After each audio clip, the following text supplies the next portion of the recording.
예비하시니 나 기뻐합니다. 주님 내 길 예비하시니 나 기뻐합니다. 여호와 이레 여호와 이레 주님 내 길 예비하시니 여호와 이레 주님 내게 평화 주시니 나 기도합니다. 주님 내게 평화 주시니 나 기도합니다. 여호와 살로 여호와 살로 주님 내게 평화 주시니 나 기도합니다. 주님 내게 승리 주시니 나 찬송합니다. 주님 내게 승리 주시니 나 찬송합니다. 여호와 니시 여호와 니시 주님 내게 승리 주시니 나 찬송합니다. 주님 나를 치료하시니 참 감사합니다. 주님 나를 치료하시니 참 감사합니다. 여호와 라파 여호와 라파 주님 나를 치료하시니 참 감사합니다. 주님 나를 사랑하셨네 날 구원하셨네. 주님 나를 사랑하셨네 날 구원하셨네. 할렐루야 아멘 할렐루야 아멘 주님 나를 사랑하셨네 할렐루야 아멘.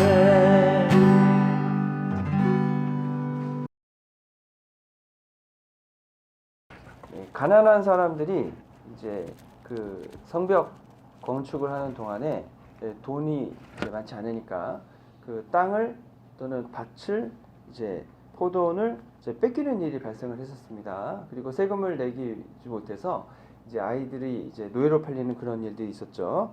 그런 일들을 이제 백성을 모두 모아서 총회를 열어 이제 해결을 했습니다. 율법대로 이자를 받지 말고 그 다음에 이제 빼앗은 것이 있으면 돌려주라. 이제 그렇게 해서 모든 백성이 이제 합의를 했습니다. 그리고 자기가 어떻게 헌신했는지를 또 알려주면서 하나의 모범적인 예를 이제 제시해 줬죠. 그래서 이제 내부의 문제들이 일단 해결이 됐습니다. 하지만 모든 문제가 해결된 건 아니었습니다. 오늘 그 느헤미야 6장을 보니까 성벽을 건축하는 과정 가운데에서 계속된 외부의 위협에 대한 얘기, 그리고 동시에 이번에는 내부의 위협과 외부의 위협이 하나가 돼서 둘이 공모가 되어서 이제 성벽 건축을 방해하는 이야기들이 오늘 나오고 있습니다.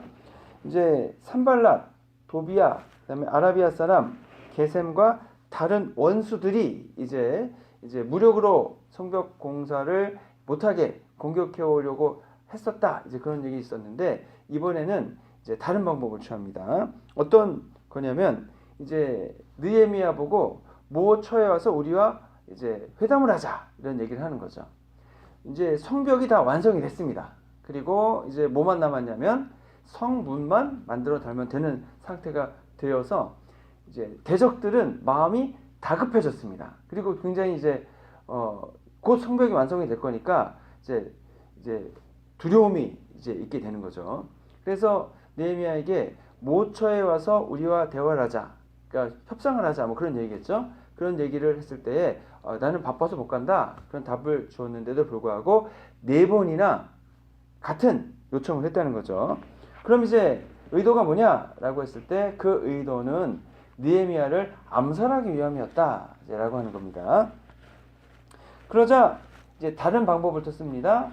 어떤 방법을 쓰냐면 느헤미야를 협박하는 거죠.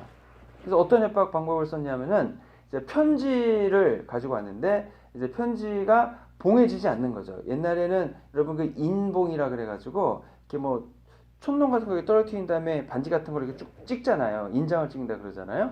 그럼 이제 그거를 이제 인장이 뜯어져 있으면 누군가 본 건데 인장을 하지 않은 거겠죠. 그래서 이제 그 편지의 내용을 볼 수 있는 겁니다.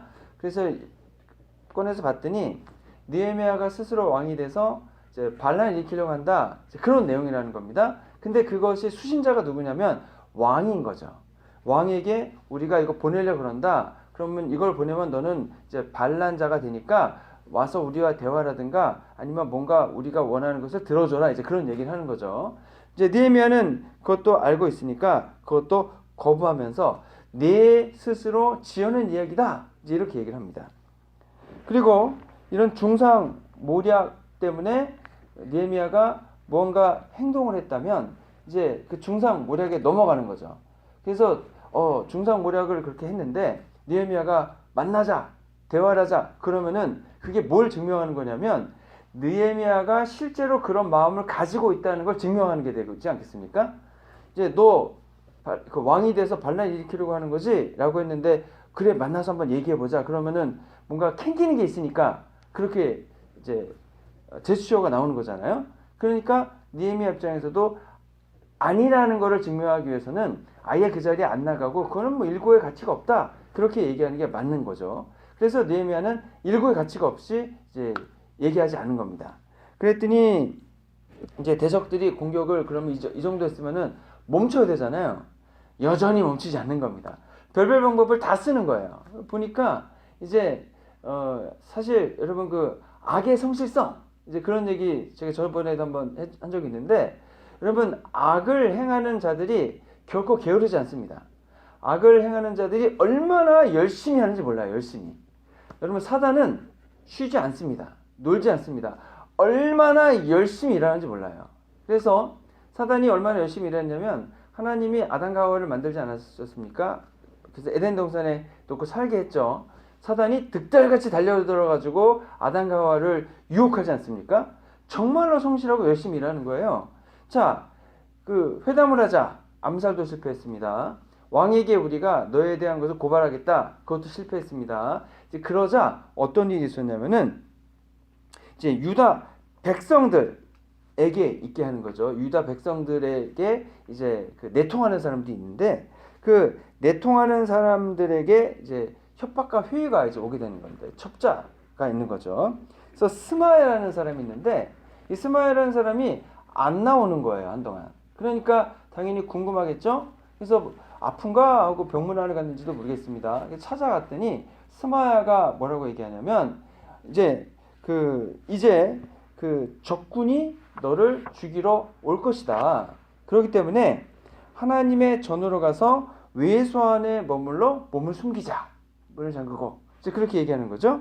그러면은 하나님이 그 성소 안에 여러분 두 가지가 있지 않습니까? 내소와 외소가 있습니다.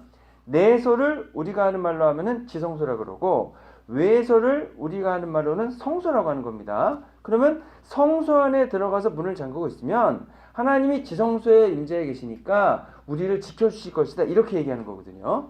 자, 그럼 이게 맞는 말이 될 수 있죠. 왜냐하면 적군이 쳐들어왔다 할지라도 하나님이 지성소에 계시면서 당연히 성소에 있는 또 성전에 있는 하나님의 사람들을 보호해 주실 거고 또 적군들은 감히 하나님이 임재해 계신 성소까지는 못 들어오는 거죠.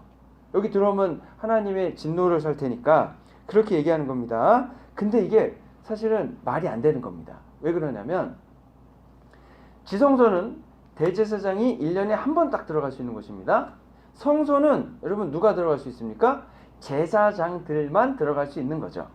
근데 만약에 느헤미야가 거기 들어가 숨었다 라고 하는 것은 제사장만 들어갈 수 있는 성소에 들어갔다는 말이거든요. 그러면 느헤미야는 어떤 사람이 됩니까? 바로 율법을 어기는 사람, 자기 살고자 율법을 깨는 사람, 자기의 이익을 위해서 하나님의 율법을 따르지 않는 사람이 되어버리는 겁니다. 이걸 노린 거죠. 그래서 이제 느헤미야가 나 같은 자가 어찌 도망하여서 같은 몸이면 누가 외소에 들어가서 생명을 보존하겠느냐? 안 들어간다. 이렇게 대답을 합니다. 그러니까 나 같은 자격 없는 사람이 주인이 성소와 지성소 안에, 즉 성전 안에는 들어갈 수 없다고 하는 겁니다. 그럼 맞는 말이죠. 그래서 여러분 하나님의 말씀 율법을 기준으로 해서 그 율법의 기준에 맞게 따라가서 행하는 것이 올바르다라고 하는 겁니다. 그래서 이제 느헤미야가 이제 깨닫고서는 하나님의 율법을 이용해서까지 공격을 하고 있는 것을 이제 인지하는 거죠. 그러면서 이제 마음에 굉장히 아마 좀 힘들지 않았을까 그런 생각이 듭니다. 하나님의 율법을 이용하는데 그 이용해서 공격한 사람이 누구냐면 같은 유대인인 거죠. 그리고 느헤미야가 찾아가서 돌봐줘야 될 만큼 그 유력한 사람이라는 거죠. 중요한 사람이라는 겁니다. 근데 이제 중요한 사람들을 통해서 이제 공격이 들어오는 겁니다. 그러니 이게 내후 외환 안 밖으로 다 어려움이 있는 거죠. 거기다가 이제 또 이제 스마야 선지자가 이제 하나님이 보내신 사람이 아니라고 하는 겁니다. 그리고 이제 산발랏에서 뇌물을 받아서 거짓 예언을 한 거죠. 그래서 예언자들 이렇게 나오거든요. 그러면 느헤미야를 이제 넘어뜨리게 하기 위해서 하나님을 믿고 하나님의 말씀을 받아 전한다고 하는 예언자가 한 명이 아니라 예언자들이니까 많다고 하는 거죠. 그러면 이게 굉장히 여러분 심각해지는 겁니다. 어려운 겁니다. 힘든 겁니다. 이걸 우리 상황으로 그대로 이렇게 적용한다고 쳤을 때 교회 안에서 어떤 일이 있을 때에 똑같이 하나님 믿고 똑같은 성도님인데 똑같은 하나님을 위해서 일한다고 하는 것인데 여러 의견이 갈리고 문제가 생기고 했을 때에 어떤 사람의 의견이 하나님 원하시는 의견인지 어떤 사람의 의견이 하나님 원하시지 않는 의견인지 우리가 분간하기 어려울 수가 있지 않습니까? 여기서는 느헤미야가 예루살렘 성을 건축하는 명확한 그런 게 있으니까 그렇지만 사실 이게 모호할 때도 많거든요. 그러면은 의견이 갈렸을 때, 의견이 다를 때에 어떤 의견은 하나님이 원하시는 일이고 반대되는 의견이 하나님 원하시는 일리는 아니겠죠. 그건 아니겠죠.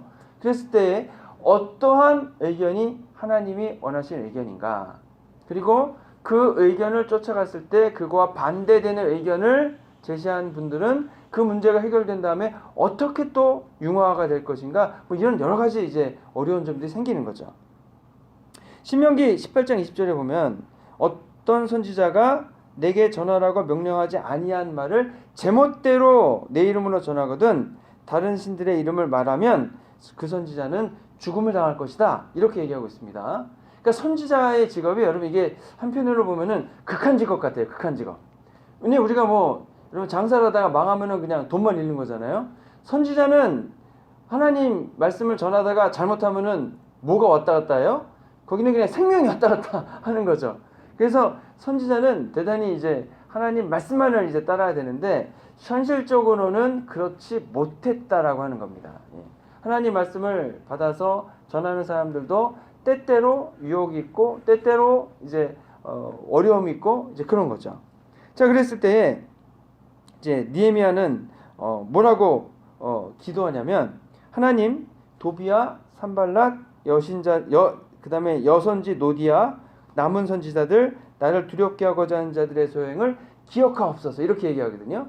기억하라는 말은 그냥 기억하고 있으시라는 말이 아니고 기억하고 있으시다가 심판하시라는 얘기죠.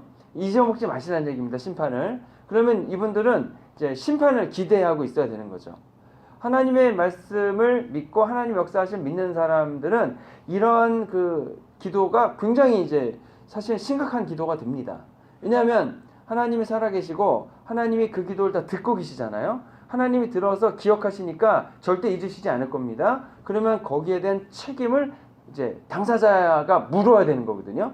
그러면 이제 도비야, 산발랏 이런 분들은 이제 앞으로 그다음에 선지자들은 그 대가를 지불해야 되는 거죠. 그렇기 때문에 우리가 신앙생활하면서 특히 주님의 일을 할 때에 필요한 것이 무엇이냐면 여러분 그 영적인 분별력입니다. 영적인 분별력.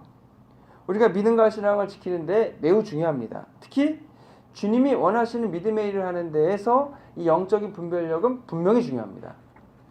이 경우는 도비아와 산발렛과 연관된 사람들이 있고 이 도비아와 산발렛이 계속 공격한다는 것을 인지하고 있는 상태니까 구별이 아마 좀 더 쉬울 것 같은데 사실 우리가 신앙생활하는 가운데서는요 이게 불분명합니다. 이게 경계선이 모호해요. 그래서 어떤 주님이 원하시는 믿음의 일을 할 때에 여러분 그것이 이제 진행이 되고 열매와 결실을 맺는 가운데에서 끊임없는 방해와 끊임없는 도전과 끊임없는 걸림돌들이 원래 있게 됩니다. 근데 그것이 분명하게 구별되지 않는 아주 모호한 지점들이 있다고 하는 거죠. 그랬을 때에 그것이 이제 특히 이제 교회 내에서 의견들이 여러 개가 있을 때 같은 사안에 대해서 의견이 여러 개가 있을 수 있잖아요. 그런 여러 개의 의견이 있을 때에 그 의견들을 어떻게 통합하고 어떤 의견이 주님이 원하시는 의견인지를 구분하고 그 다음에 어떤 의견이나 어떠한 그런 도전들이 주님이 원하시지 않는 것인가를 분별해서 그것을 지혜롭게 제외하고 하나님 원하시는 방법으로 나가야 되느냐, 이것이 굉장히 중요할 뿐 아니라 굉장히 섬세한 과정이 필요할 뿐 아니라 많은 경륜과 연륜이 또 필요한 일이 되는 것 같습니다. 그랬을 때에 우리가 기도하면서 주님의 뜻이 분명한 것이 무엇인지를 알고 그것을 기준으로 하나씩 그것을 이제 분별해 나가는 거죠. 그랬을 때에 근데 이제 또 이때 사실은 이제 많은 분들이 의견을 냈는데 의견이 이제 그 채택이 되지 않으면 속상해 하시잖아요. 이제 이거 다루는 건 굉장히 어려운 또 주제가 됩니다. 근데 그래서 그래도 불구하고 이것을 잘 우리가 돌봐야 되는 거죠. 그래서 이제 주님이 원하시는 일에 다 같이 한 마음 한뜻이 되어서 그 일을 이제 나가는 것이 매우 이제 필요합니다. 뭐 교단 탈퇴 같은 경우는 여러분 주제가 분명하죠. 동성애를 찬성할 거냐 찬성하지 않느냐 아주 명쾌합니다. 이것은 쉬운 주제예요. 어떻게 보면. 근데 그것 말고 우리가 아주 자잘한 문제, 작은 문제, 이렇게 해도 괜찮고 저렇게 해도 괜찮은 일들은 이거 굉장히 더 어려운 것 같습니다. 뭐 이렇든 저렇든 우리가 예상해야 되는 건 뭐냐면 사단마귀와 악한 영의 공격과 방해는 계속된다. 예. 성을 건축을 다 했는데도요 계속된 공격이 있는 거예요. 자, 그러면 우리는 근데 어떻게 생각하냐면 어떠한 위협과 공격이 있었을 때에 그 문제가 해결이 되면은요, 야 이제 됐다, 해결됐다, 이제 좀 마음 편히 있자, 이렇게 돼버리거든요. 근데 사단마귀의 악한 영들은 논다 놀지 않는다? 안 논다. 그 다음에 그들의 공격이 실패했다 그래서 좌절하거나 낙심을 물론 할지 않을지 모르겠지만 안 하겠죠. 그 다음에 그들은 악령들은 다른 공격을 하기 위해서 침범해 오겠죠. 이제 그런 것 같아요. 그랬을 때에 우리들이 마음을 놓아서는 안 됩니다. 저도 탈퇴를 딱 하고서 마음을 놓아서는 안 되는 거죠. 탈퇴는 탈퇴고 그 다음에 악한 영들의 사단의 계속된 공격과 방해는 있는 겁니다. 왜 그러겠습니까? 우리가 하나님 믿는 것이 당연히 싫어하고 우리가 복음 전하는 걸 당연히 싫어하지 않겠습니까? 그러니까 이제 동성애 탈퇴는 우리는 이제 지난 문제고 우리가 하나님께 예배하고 하나님께 나아가서 복음을 전하는 이런 일들을 싫어하는 악령들의 공격과 방해가 계속 있다는 것을 우리가 염두에 두고 그리고 기도하면서 우리가 가야 될 길을 이제 천천히 또 주님 원하실 때는 열심히 가야 되는 거죠. 그랬을 때 주님께서 주시는 승리가 있게 될 줄로 믿습니다. 근데 승리했다 그래서 또 이제 풀어지는 것이 아니고 그 다음에 일을 또 나가서 계속된 승리를 이루어 가야 되는 거죠. 그래서 드디어 52일 만에 성의 문을 만들어서 이제 달고서 성전 건축 공사가 끝났습니다. 이제 명실상부하게 하나의 성이 된 거죠. 예전에는 여러분 어떤 형태였냐면 성전 건물이 하나 달랑 있고 그 다음에 주변에 건물들이 이렇게 있고 끝인 거죠. 그러면 뭐 속된 말로 여우가 들락날락해도 아무도 모르고 사람이 들락날락해도 아무도 모르는 겁니다. 적들이 들락날락해도 모르는 거죠. 근데 이제는 성에 감싸고 있으니까 적들이 아무도 들어올 수 없게 되는 겁니다. 그것이 주전 455년입니다. 그런데 여러분 재미있는 건 뭐냐면 성전 건축이 딱 52일 걸렸다 그랬잖아요. 그런데 여러분 이스라엘 백성이 귀환한 다음에 성이 건축될 때까지 몇 년이 지났습니까? 140여 년이 지났다는 겁니다. 140여 년의 시간이 쭉 있었는데 성을 건축하지 못했어요. 그런데 52일 만에 딱 예루살렘 성이 건축이 됐다는 겁니다. 이걸 통해서 우리가 알 수 있는 것이 여러분, 시간에 대한 개념입니다. 어떤 분들은 시간을 많이 주시면 그 일을 이루어낼 수 있습니다, 이렇게 말하는 분들이 있고, 그 다음에 이제 어떤 분들은 어떤 일을 맡았을 때 집중해가지고 그 일을 이루어내는 분들이 있거든요. 여러분, 시간이 많다 그래서 어떠한 일을 이루어내지는 않습니다. 시간이 많다 그래서 이것을 길게 끈다 그래서 그 일이 자동적으로 완성되지는 않습니다. 그래서 이제 여러분, 시간을 나눌 때 크로노스의 시간과, 이건 양의 시간이고요, 카이로스의 시간이라고 그래서 질의 시간을 얘기하죠. 질적인 시간.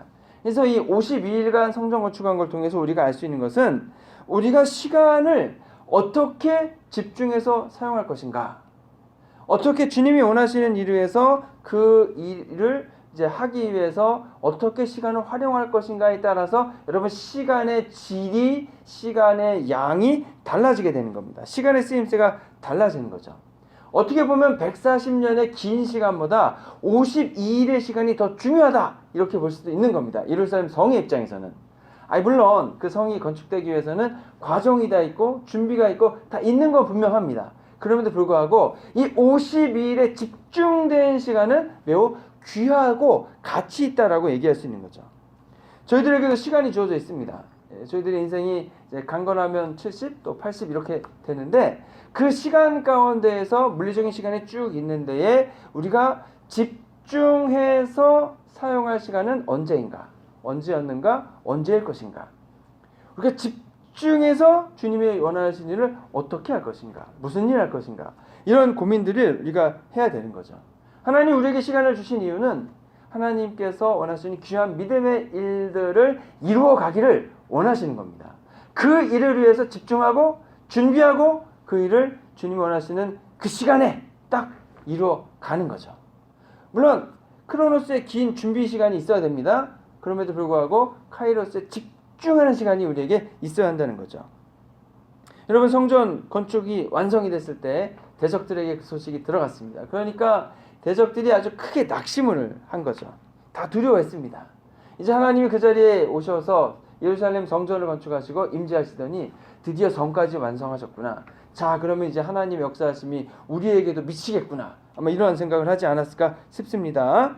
그러다가 이제 예전에 여러분, 그 여호수아가 이제 가나안 땅에 진군할 때 이제 똑같은 일이 한 번 있었습니다. 어떤 일이 있었냐면, 이제 요단강이 있는데, 요단강이 이제 물이 흐르고 있죠. 여러분, 요단강은 건기와 우기가 있다고 하지 않았습니까? 그래서 건기 때는 그냥 폭이 한 10m, 15m 되는 이제 똘강으로 변했다가, 그 우기가 되면은요, 우리 그 한국의 한강보다는 조금 작은 아주 큰 강으로 변합니다. 근데 이스라엘 백성이 딱 도착했을 때가 우기 때예요. 강이 그냥 물이 넘실넘실돼서, 야, 쟤네는 도저히 건너오지 못해, 이렇게 되니까 얼마나 좋습니까? 천연의 장벽이 딱 있는 거 아니에요, 요단강이라는. 그런데 하나님이 요단강을 딱 막아주셔서 거기를 이스라엘 백성들이 그냥 맨 땅을 밟고 건너갔잖아요. 그러니까 그때의 가나안 사람들의 마음이 녹아내렸다, 이렇게 표현했습니다. 녹아내렸다. 비슷한 상황이 되는 거죠.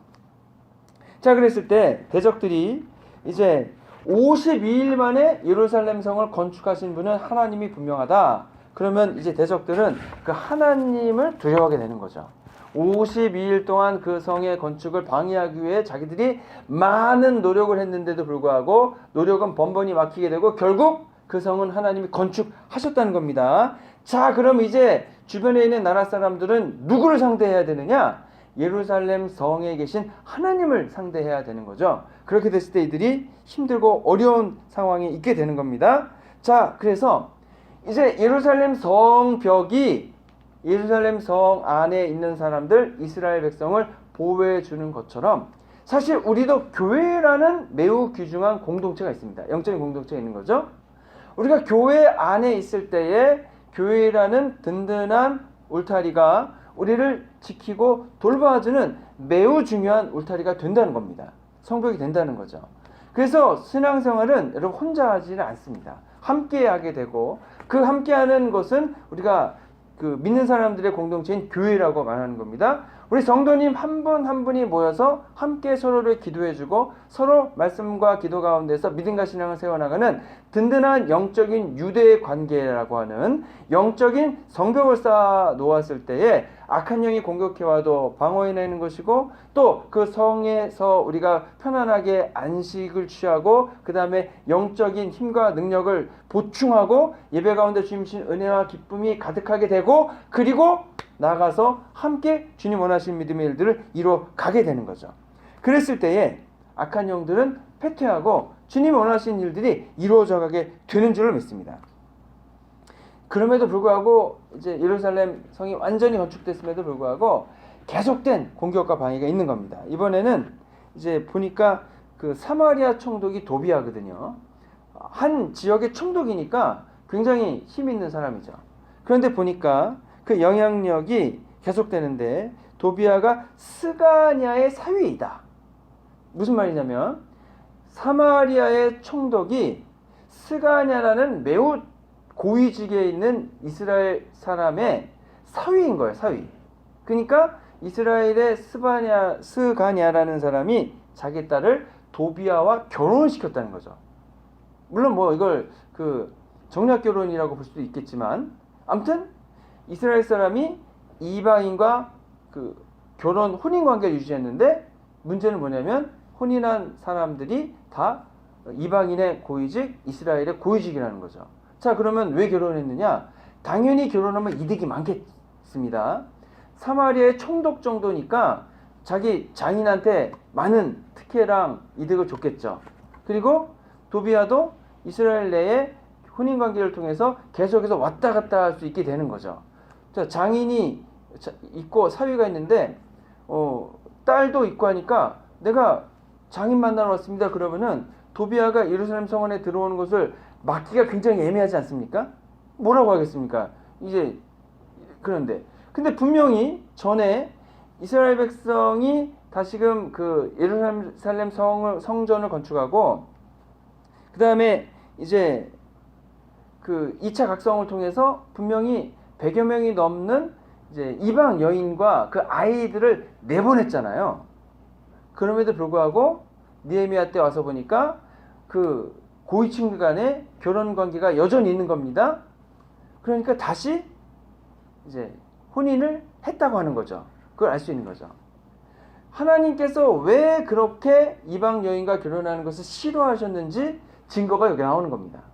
하나님이 원하시는 예루살렘 성을 건축을 그렇게 방해했던 도비아와 산발랏인데 그 도비아가 혼인관계를 통해서 다 연결이 되어 있는 거예요. 그러니까 예루살렘 성 안에서 일어나는 모든 일들이 그를 통해서 다 유출이 되고 하나님 원하시는 믿음의 일들이 다 대적들이 알게 되는 것이라고 하는 거죠.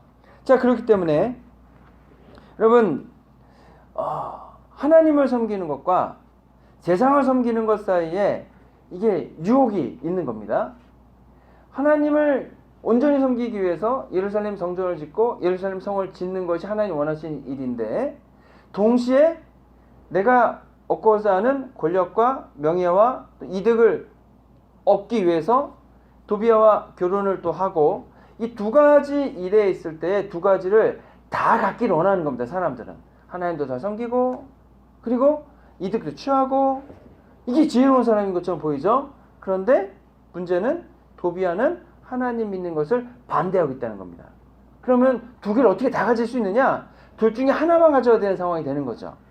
우리가 한 발은 세상으로 살아가면서 한 발은 하나님 나라를 향하고 있습니다. 근데 이게 성경급 시간에도 말씀드렸지만 어디 발에 중점이 있느냐는 거죠.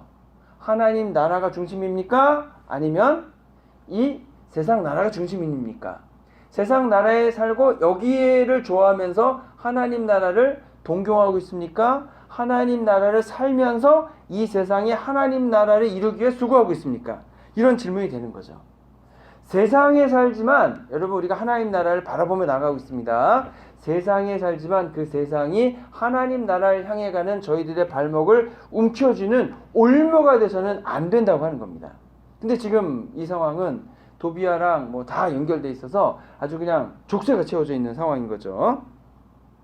그래서 여러분 우리가 정말로 필요한 것은 하나님의 나라를 향하는 굳건한 믿음과 신앙입니다. 예루살렘 성벽을 벽돌을 하나하나 쌓아가지고 외의 적으로부터 침입을 막고 그 다음에 우상으로부터 침입을 막는 굳건한 성벽을 쌓았던 것처럼, 그래서 하나님만 섬기는 것처럼 우리의 믿음과 신앙의 벽돌을 하나씩 하나씩 차곡차곡 견고하게 쌓아서 어떠한 유혹이나 어떠한 방해나 어떠한 이제 우리가 하나님 나라를 향해 가지 못하게 하는 어떤 장애물이 되지 않도록 그것을 능히 방비하고 물리칠 수 있는 그러한 든든한 믿음의 장벽을 우리가 쌓아 나가야 한다고 하는 겁니다. 그런데 이것이 세상과 떨어져 있는 곳에서 쌓아놓은 것이 아니라 세상 한가운데 쌓는 거죠. 우리는 세상에 살아갈 수밖에 없지 않습니까? 여기에 사는 곳이 세상이고, 이 세상은 하나님이 다스리는 곳이라고 할 수 있겠지만 사실은 사단이 장악하고 공중권세 잡은 사탄이 다스리는 세상입니다. 이 세상에서 하나님 나라의 백성으로 살아가는 거기 때문에 우리가 모든 대적이 다 점령한 곳에 예루살렘 성벽을 쌓고서 거기서 하나님을 섬기는 것처럼 우리도 사단이 있는 이 세상에 하나님 믿는 믿음이라는 성벽을 쌓아서 이곳에서 하나님 나라의 삶을 살아가다가 우리가 하나님 나라에 가게 되는 거죠. 그렇기 때문에 세상이 넘어뜨리지 못하고 세상의 공격이 있을 때 넉넉히 방어해서 이길 수 있는 굳건한 믿음을 세우는 것이 매우 중요하다는 것을 우리는 알 수 있습니다. 모쪼록 하나님께서 능력과 은혜를 베풀어 주시고 또 굳센 믿음의 결단을 하시고 성령님 주신 역사하신 가운데에서 세상을 이길 수 있는 굳건한 반석과 같은 그러한 단련된 믿음을 세워나가시는 저와 여러분 되시기를 주님의 이름으로 축원합니다. 기도하겠습니다. 좋으신 아버지 하나님 감사합니다. 저희들의 심령 안에 하나님의 도성을 쌓고 적군의 악령들의 공격을 막아내는 성벽을, 하나님 믿음의 성벽을 굳건히 쌓아서 저희의 마음을 지키고 저희의 믿음을 지키고 성령 하나님 도우시는 권능을 또 주시는 권능 가지고 나아가서 저희들 악한 영의 괴계를 깨트리고 유혹과 공격을 막아내고 저희들 하나님 원하시는 믿음의 일들을 잘 이루어갈 수 있도록 하여 주시고 저희 한 사람 한 사람이 세운 굳건한 그 믿음의 성벽이 하나님 온 성도님들이 모여서 하나의 귀한 교회에 단련된 성벽이 되어서 하나님 굳건히 우리 성도님들 지키고 또 믿음의 일들을 감당해 나가도록 역사하시고 권능을 베풀어 주시옵소서. 우리 권하신 예수 그리스도의 이름으로 기도했습니다. 아멘.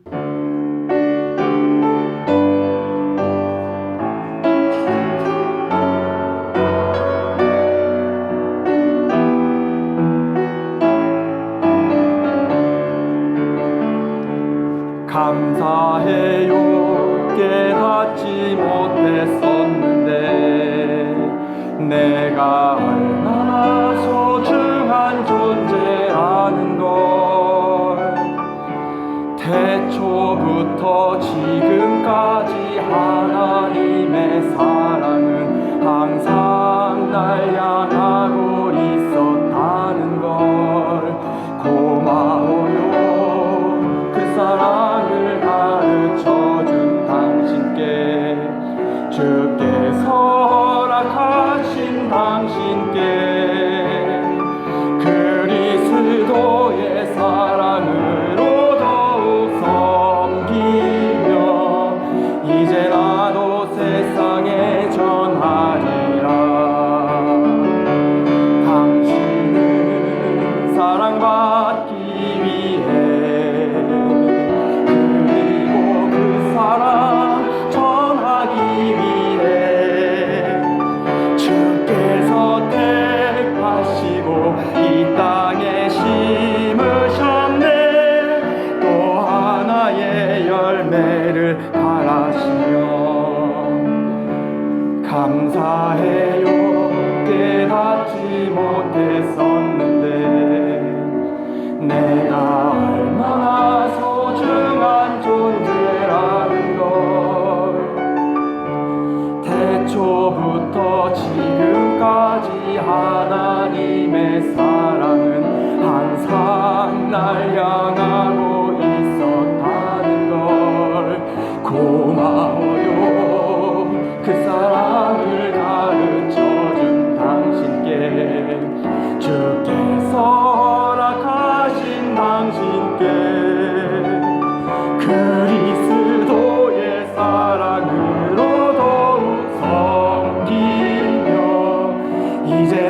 나도 세상에 전하리라. 당신은 사랑받기 위해 그리고 그 사랑 전하기 위해 주께서 택하시고 이 땅에 심으셨네. 또 하나의 열매를 바라시며 당신은 사랑받기 위해 그리고 그 사랑 전하기 위해 주께서 택하시고 이 땅에 심으셨네. 또 하나의 열매를 바라시며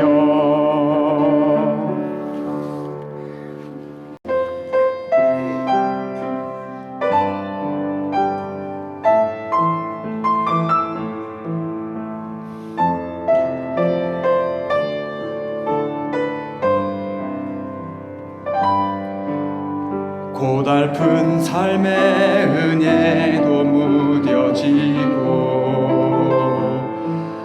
곧 사라질 것에 내 맘 두네.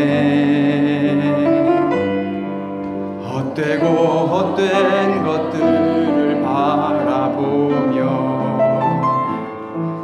그 은혜를 놓치며 살았네.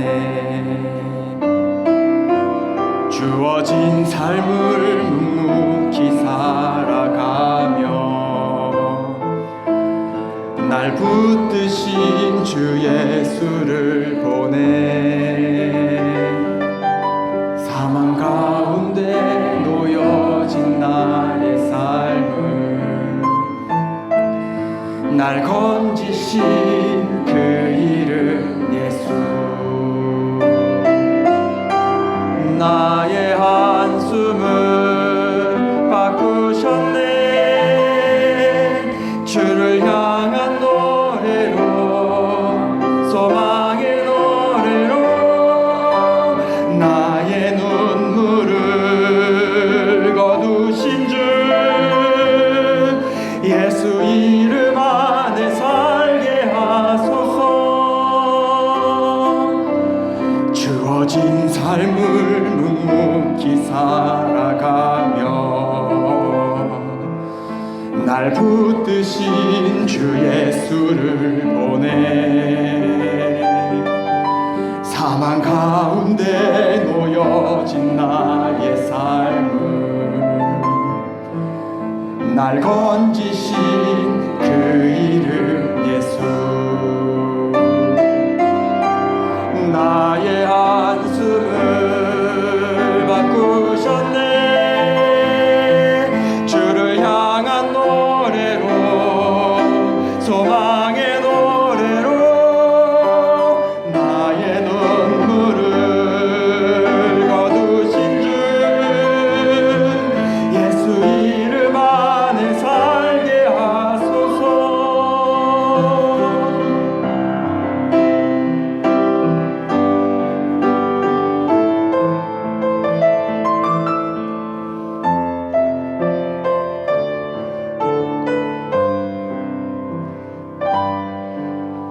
고달픈 삶의 은혜도 무뎌지고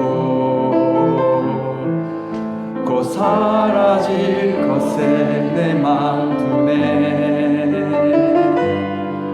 헛되고 헛된 것들을 바라보며 그 은혜를 놓치며 살았네. 주어진 삶을 묵묵히 살아가며 날 붙드신 주 예수를 보내. 사망 가운데 놓여진 나의 삶을 날 건지신